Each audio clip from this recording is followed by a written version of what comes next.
In this video, we're going to be having a look at how to set up a Starlink Mini. Hi, I'm Lee. Welcome to the channel. I hope you're having a lovely day. So, I have here a Starlink Mini, which I got recently, and I'll go through all the reasons why a little bit later because I want to get right into the setup. But I will mention that I did use my friend's referral code, which if you do use someone's referral code, and you pay for your first month, you do have to pay for your first month. That is part of the small print. You get a free month, and they get a free month of the person who uses your referral code. So I'll put my referral code on the screen with a QR code and down in the description, all that kind of stuff. But let's get into it. So it comes in this cardboard box, and you open it up. And I like how the fact that you've got the instructions set up here on the box. And I think they've got a thing here that you cut it out or something. So yeah, I do like that. It's sort of like the instructions are kind of built into the box, which is nice. Let's go ahead and chuck that up. Now, I will also mention that I have actually set this up already because I actually recorded this video a week ago and there were some technical issues and parts of it didn't record, and so I'm doing it again. So I'm going to have to reset the Starlink Mini to show you how to do it, but I get to show you how to reset it as well. So this is the actual unit. It's ridiculously small. It's almost the size of an A4 piece of paper, just a little bit bigger than an A4, and it's also really light, which is nice. So that's the unit. We'll get to that in a minute. There's a little branded piece of paper. I'm not sure what the point of that is, but thanks, I guess. You then have a ridiculously long cable, which is nice. So, yep, get a long cable. This is what the cable is in, and then you get all the regulatory bits and bobs and all that important stuff. You also have a power brick. So this is if you want to plug it into a normal power socket, which is why I've got this over here. I do also have an adapter that I got to plug it into a 12 volt, which I'll show you that as well in this video. And then the last bit that's in the box is this, which is an adapter. So on the back of the unit, you've got the stand that you can use it to, stand it up. But you can pull the stand off, which I've tried to do, and I'm just not quite strong enough. So if I try and, I'm sure there's a trick to it. I'll work that out later. But you can pull that off, and then you can put this stand on it, and this is to mount it on a pole. So if you had it, mounted on the roof of your house, or let's say you had a caravan or something like that, you mount this into here, and then you put the pole in there, you tighten it, so on and so forth. Fairly stock standard.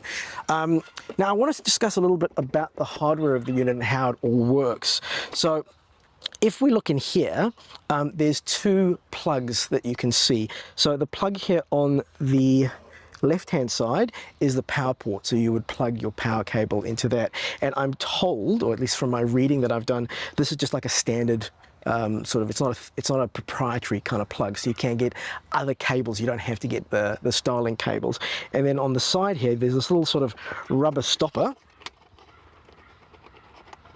in here, and that is your Ethernet port. The reason why it's important to have an Ethernet port is one of the main differences between, other than the size and the weight and all that kind of stuff, between the Starlink Mini and the Gen 3 Starlink, which is the bigger one, is that the Gen 3 Starlink is you have the Starlink dish, which is this, but then you also have a wireless router, so that goes through a cable into a wireless router, so that sends the internet signal all over the house or what have you to connect to it, whereas this has got the wireless router built into it. So the advantage is that this is all just one unit, and you can have your wireless connection coming off of this from the satellite connection. The disadvantage to that is obviously you need to be within range of the wireless router that's built into here. So if you, let's say we're setting this up on your house, and the wireless router in here might be strong enough to cover your whole house. So the beauty of the Ethernet port is that you can get an Ethernet cable into this. So let's say you put this on the roof of your house, Ethernet port, Ethernet cable down into your house, and then into your own wireless router, which then sends the signal around your house. So that's that. The other thing is that you have your reset button down here. So I believe you just sort of hold that down while it's powered and we reset it. We'll find out about that in a short little while.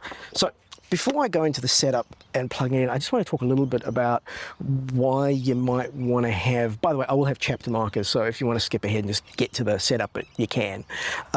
Why you want to have, or specifically why I want to have it. Now, it's quite poignant that I'm here in a parking lot setting this up, because my idea of the great outdoors is a parking lot. I'm not much of an outdoorsy person, and most of the people who are getting the Starlink Mini, and particularly getting like the roaming account, so you can use it wherever you want around the country or even around the world somehow, is for camping and things like that. For me, it's more my day job is I run a video production company, and there are times when we are shooting some content for clients out and about, and there may not be cell coverage, and we need to get that content to our editors in the studio really, really quickly. So this is really, really useful. So I could be shooting, you know, a commercial or something in the middle of outback Australia with no internet connection, and I could have an internet connection which has got decent speeds to upload that footage to my editors anywhere else in the world. So it's pretty awesome in terms of how it works. Also, if I needed to, if we were live streaming an event, we could also use that to live stream an event almost anywhere and everywhere.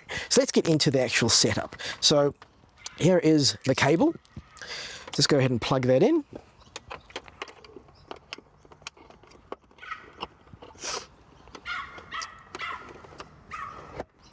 And then you plug the cable into your power brick. And I turn my little power system on, plug that in. I'm just going to put that on a bit of an angle so that it's not pushing down on the cable. Turn the AC on, and now there's no on button on this, so you switch it on and it just sort of comes on. So let's go ahead and jump into the app and see what's going on there. So I've jumped into the Starlink app. Now it's optimizing the connection. Obviously the connection is not going to work very well here because it needs a clear view of the sky, and I'm in the boot of my car.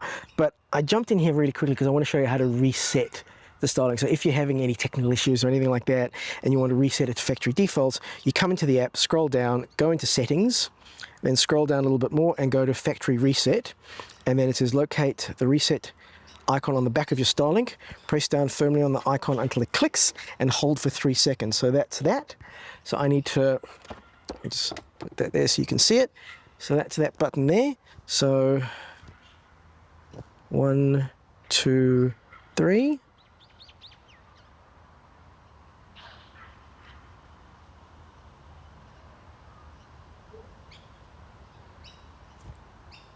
No, it's not doing anything, so let me try a bit more forcefully.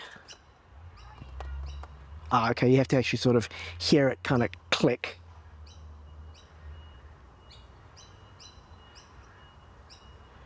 So I think that's instructions on, yeah, okay. So that should have reset. Okay, Starlink about to reboot. There we go.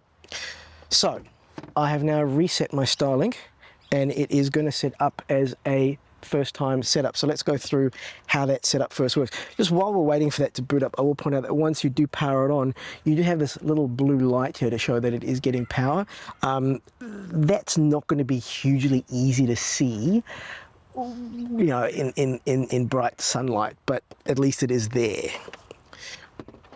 So here we go. So it's telling me that Starlink is unreachable because obviously I've reset it so it's not there. So let's go ahead, and when you first open the app you should see something like this. So we're going to go select Starlink, and so it has disconnected.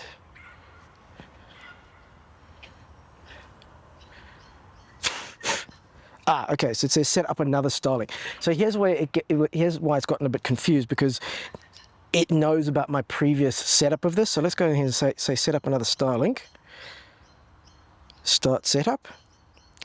And we have a Mini. And we are just going to confirm that. Your Starlink will need to be outdoors with a completely clear view of the sky connected to satellites once Starlink gets online. Okay, so let's just go check for obstructions. This is kind of cool because what it does, it actually searches the sky for obstructions. So I'm just going to move the cameras for a second and show you kind of how that works. And we're just going to sort of step over there. So see you in a sec. Now this is where it's really advantageous to have such a long cable, and obviously you can get longer cables. Now ideally, I wouldn't be setting this up with a tree right next to me and a building over there and a tree over there. So you want to be as in clear area as possible, and you'll see in a moment why. So on the app, you tap on check for obstructions, and it goes find an open area, go outside, stand where you intend to set up the Starlink, and then scan the sky. So you go, yep, cool, I'm ready. So you do this, and then it says point at the sky, and you see how it pulls up all those little dots to tell you when you've completed this sort of 100%. And now we're going to view the results. And now it's guessing where the obstructions are. And it gives this cool graphic to show you blue basically means clear sky, red means you're going to get obstructions, and so on and so forth. So I'm going to say, yep, that looks not too bad. So north, I know, is that way. So we want to probably point it that way. So go set up here, and then find your Starlink has a built-in Wi-Fi router. Yep, we know that. And let me just put the stand, so I think we probably want to point it that way. And so it is warning me that the Wi-Fi router is here. Obviously, it's got to reach back to the car where I'm over there. And that's pretty much where the camera is. So plug in Starlink, connect all the cables and run the power link. Yep, my Starlink is plugged in. Your device is now connected to Starlink. Okay, cool. So we're now connected. And we tap continue. So now while that's working out, I'm just going to get back in the car and let that sit there, and we'll see how we're going from over there.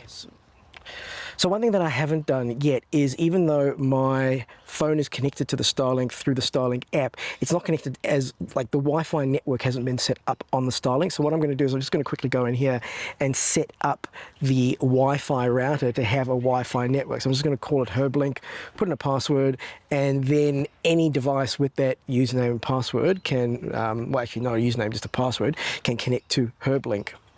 So I go in here, I set up Wi-Fi. Now I have previously set up this Wi-Fi network, obviously, when I set up the first time. So I'm just going to use the same username and password, and hopefully that doesn't mess stuff up, and we'll see how we go. So that looked like that's worked, and it hasn't set up two links. So yeah, so it's just remembered the old Wi-Fi setup that I had set up. So that's nice. That makes things nice and easy, but it would have been the same setup if I was setting this up, you know, au naturel from fresh. And at the moment, it is connected, but it is downloading a software update. So I'm just going to wait for that to finish, and then we'll complete the setup. I suppose while we're at it, I'll go through a little bit of this app and show you some stuff that you can see with the app. So if we go into statistics, there's not going to be a huge amount of statistics showing you because I've only just connected to this now. But you can see there your Starlink router just powered on. So it's warning me that these statistics will, you know, get better as it's on for longer. But you can see that at the moment my ping success is 46.75%. No idea what that means, but that seems okay. Latency is 41, 42. Power draw, I like that it shows the power draw, and I don't know if you can see this on the screen here, but that power draw is fairly accurate. So this is showing that I'm drawing about 24 watts, and this is saying 26, but that's the average for the last 10 minutes. That's fine. Throughput is 1 megabyte, but that's, you know, we're not trying to download anything huge at the moment, just getting that software update. Then network, so this shows how many devices are connected to this network device. And so those are devices, those are nodes. What does a node mean? Oh, okay, so node. So it looks like you can set up a mesh with multiples of these. That's pretty cool. So if the Wi-Fi, you know, the Wi-Fi range doesn't quite cut it, you could get another one, or maybe you could get add mesh node, waiting for mesh node to join you. Okay, I don't know what that does, but I wonder if, let me know in the comments, because I haven't looked into this. I wonder if you can get other Wi-Fi routers other than the Starlink and create a mesh, or you need to have multiple Starlinks to create a mesh of Starlinks. That'd be interesting. A mesh just basically means you've sort of got like extra ports to extend the range of your Wi-Fi. Now you can check your Wi-Fi range. That's nice. Connect your Starlink to use this tool. I'm connected to the Starlink. Thank you very much. Yep. No, see, there you go. I am connected. HerBlink. Okay. Maybe it's got to do the update. So we'll wait until the update's done. We'll see if that works better once we've done that. We have a look at obstructions.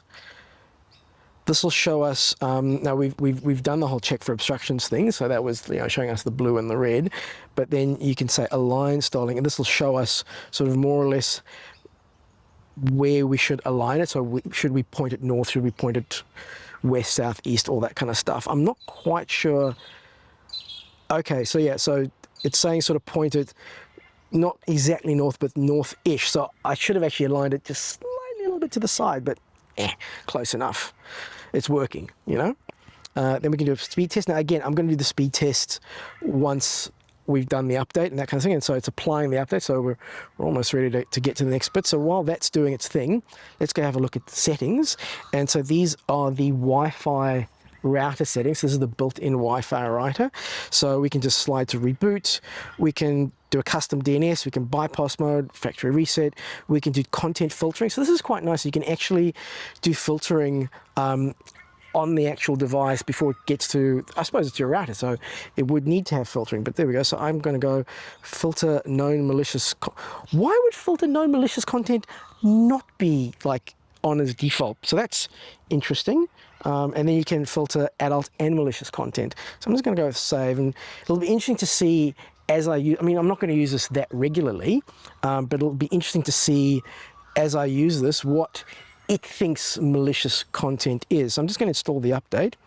And while we're installing that update, I'll go through a little bit more about the different contracts that are available, at least as I understand it, for the Starlink. So again, there's two models. There's the Gen 3 and then the Starlink Mini, and I believe you can use either contract with either one of them, sort of up to you in terms of how the hardware works or doesn't work for you. But basically there's residential contracts, which are cheaper than the roaming ones, and the residential ones obviously you can only use in your place of residence. So you get that for a house, or if you had a holiday home that had bad internet and you want to get better stuff through Starlink.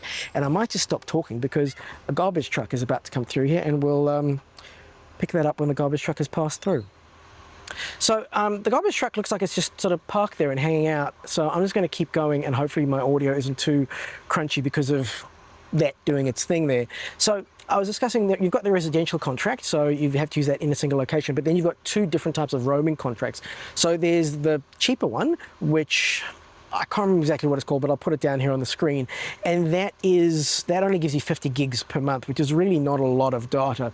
But I suppose it's if you, yeah, I don't know. I mean, 50 gigs is really, really not a lot, but I suppose if you were just surfing the web, you could probably get away with that in most cases. And if you go over, they'll charge you again and give you another bonus kind of thing. But what I've gone with is the $195 one, Australian, that gives me roaming across all of Australia, which the cheap one does also, but this gives you unlimited data up and down. The other reason why I went with the more expensive roaming one is I believe, and correct me if I'm wrong, is I don't think you can pause the cheap one, whereas the more expensive one, you can pause that. And I'm only going to use the Starlink probably about 2, maybe 3, 4, maybe 5 times at the most per year. So it's advantageous for me to be able to pause it for 2 or 3 months at a time and then only activate it for a month or two when I need it per year. So that's why I went with this one. And I think, I'm not sure about the referral thing, but I think the referral thing works with everything, but check that as well. So there we go. So the Starlink has rebooted and it is determining alignment. So it's checking that the satellites are sort of in range and all that kind of stuff. And the wind is really picking up. So hopefully my audio's not picking up too much of that wind. But yeah, it looks like it's connected. It may take a few minutes, but there we go. So we're connected and we are online. So we can see statistics and our ping has gotten a little bit better. Our latency has gone down, which I think is good. And yep, so let's go ahead and do a quick speed test. Now, interestingly enough, when I tested this the first time when I was setting this up a couple of weeks ago, the speed test that I got inside the Starlink app and the speed test that I got in the speed test app were quite different.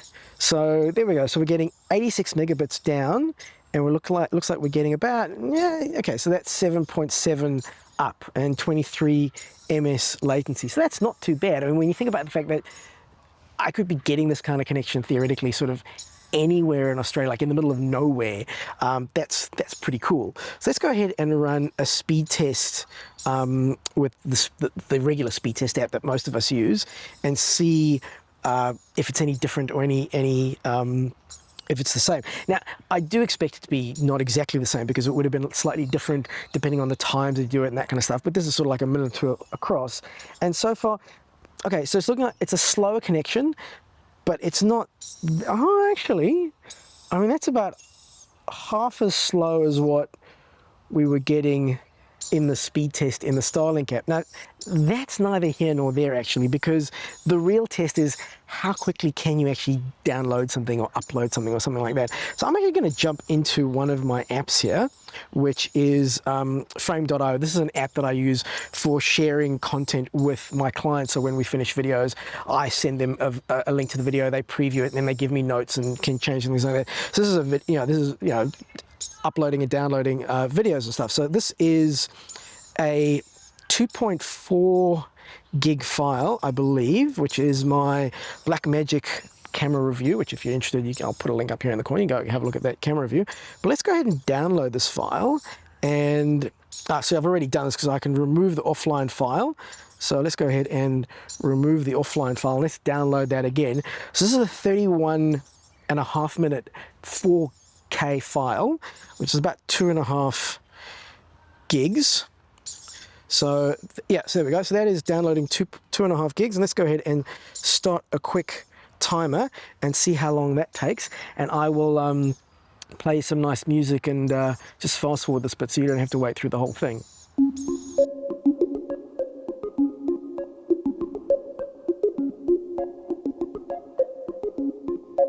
So if the progress bar is to be believed, it's been 45 seconds, and that is a quarter of the way done. So that's not too bad. So that's looking like it would be done in about 4 minutes. So, I mean, it's not a gig a minute, is it? No.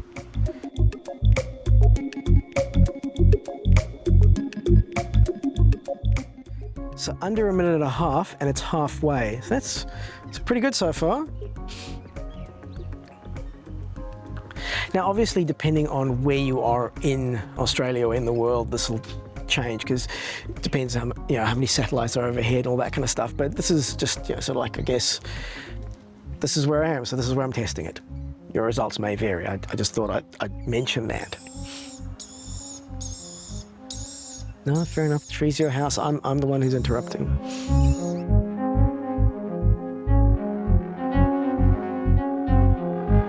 Done. So that is actually really impressive. So that is a 2.4 gig file downloaded in 2 minutes and 13 seconds. I'm just going to put my watch up here and hopefully you can see that, and I'll just flip it up around in the video. So that's pretty darn impressive, isn't it? So regardless of what a speed test says or doesn't say, there's an actual example of what kind of speeds I think I can expect, and I think that's pretty decent. I mean, that's a gig a minute or better slightly, so that's very much yeah, that's good. So that is a look at how to set up your Starlink Mini and get up and running. I'm now going to actually switch it off and unplug it and try the little adapter that I've got for the 12 volt and see how that works, and then we'll wrap the video up. So this is the third-party adapter that I got for the Starlink Mini that you can plug it into your 12-volt adapter, the lighter socket in your car. So it just plugs in like that. I will also mention that I got this from Camper Van Builders, which is an Australian company, local company.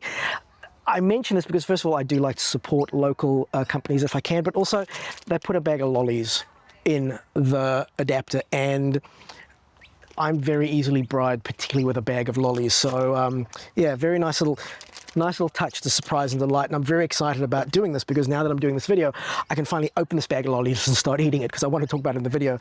And I'd left it on my desk for like a week, just waiting. And I think is that DC? I think that's DC. So let's go ahead and plug that in. And there is a little power button on the adapter as well, so that's nice. I'm not sure how much I would need that or not need that, but yeah, so you can switch it on and off directly from the plug, which is nice. And so let's see how long that takes to power up the Starlink. Now I can already see that that's showing that it's using 39 watts, and the Starlink Mini does sort of, when you switch it on, it does sort of kick in and use about 39, 40 watts, but then for its idling, it uses about 25, 24. Now, the reason why that's important, I don't have to tell you, because if you're watching a video about Starlink Mini, you probably know this, but most people are going to be using this like in a camping or an outdoor situation. So you want to use as little amount of power as possible. And so there we go. We can now see that my Starlink is there. Let's just see if it's, yep. There is the Wi-Fi that it is creating. We are connected to the Wi-Fi, and now this should come up in the app fairly shortly. Yep.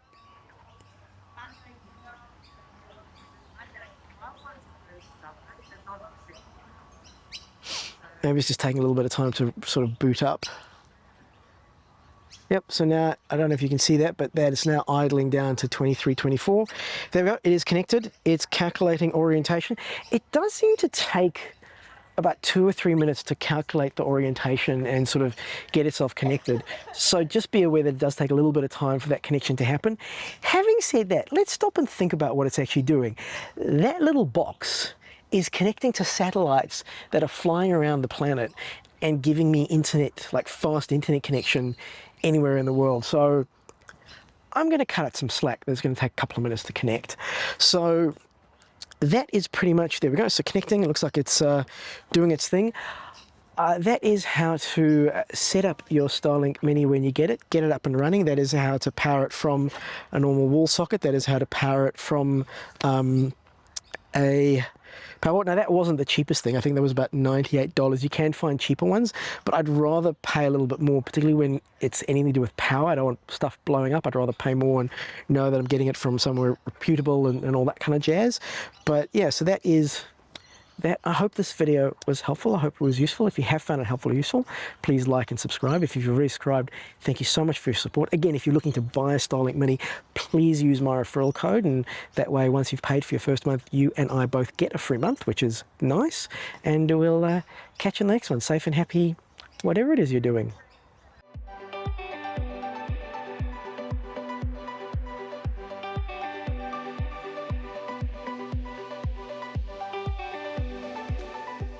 So you just sort of take the plug and pop it in there, and seriously, there's like a whole parking lot. Okay, let's try that again. In this video, we're going to be having a look at the setup of the Starlink Mini. Hi, I'm Lee. No, look at that, don't look at that. Okay. In this video, we're going to be having a look at the setup of the Starlink Mini. Hi, I'm Lee. Welcome to the channel. I hope you're having a lovely day. In this video, no, I just said what we're going to do, so why do I have to say it again? Okay. In the speed test in the Starlink app. Now, shush, bird. Now, the thing is, did I push record on that one? Yes, I did. Jolly good. And now the rubbish truck is going to drive through here. Perfect. Just wait for these people to stop chatting away. Wait for the wind to die down a bit. Let's do a quick speed test. Non-stop. Oh, look at that. That speed test is, wow. I wonder what, so I mean, that's almost double what I was getting before. So I wonder what's changed. So, so download 133. Let's run the speed test thing and let's see what this one says.